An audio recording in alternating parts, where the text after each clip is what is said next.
great-great-grandfather who started the business. 1898 we were founded.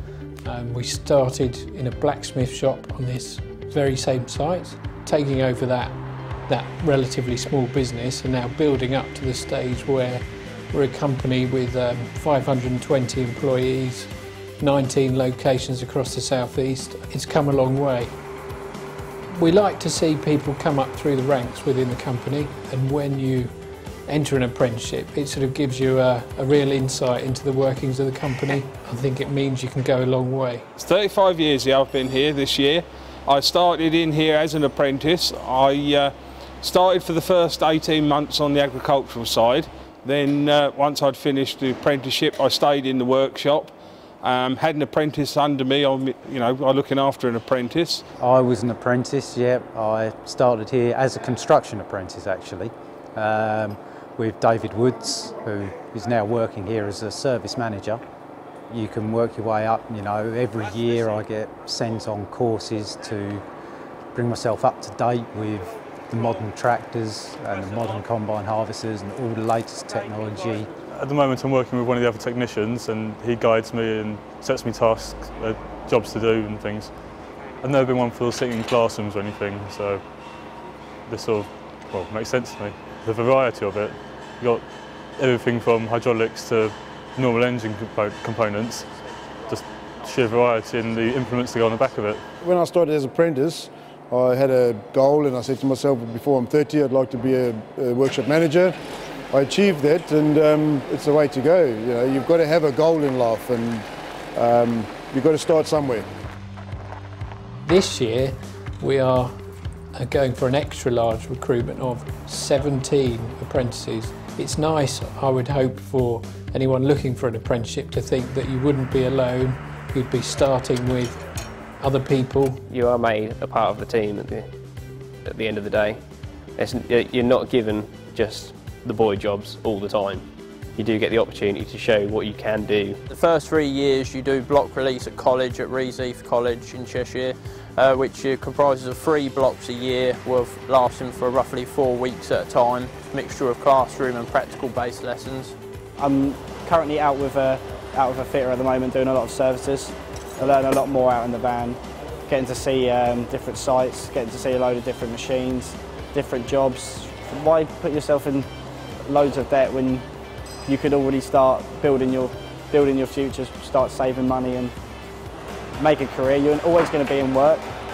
If you've got a trade behind you, especially a mechanic, you're always going to have work. I started with Ernest Doe in 2001 as my level 3 apprenticeship. When we first started, it was all spanner work.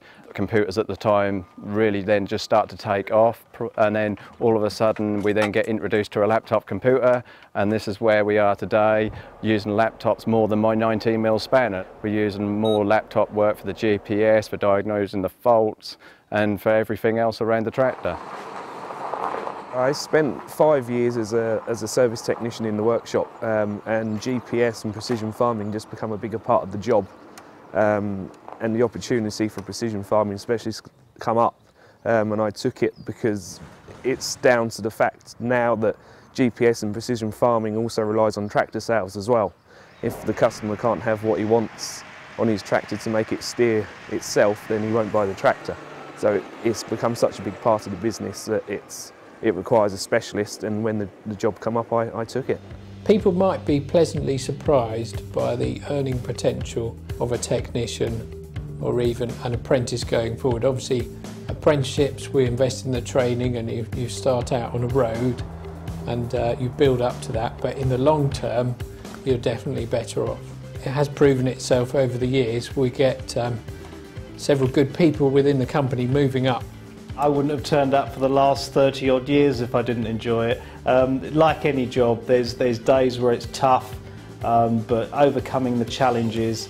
My real thing about it all, you've got to work hard.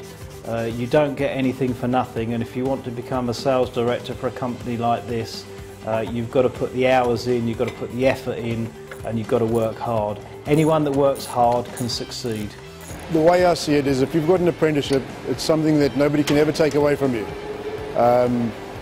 You go to college, you'll learn a trade and to a certain extent, but you won't ever get the full hands-on like you do doing something like this. And how many people can say they work on big tractors and combines and things like that? It's awesome.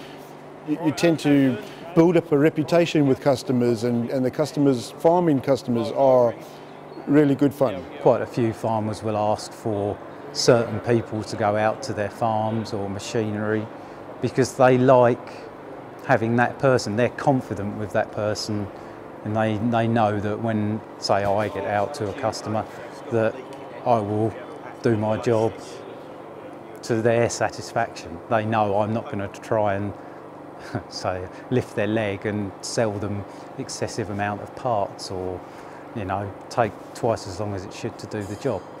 We founded this company on service and looking after our customers. Our best technicians are people who are really bright and really clever.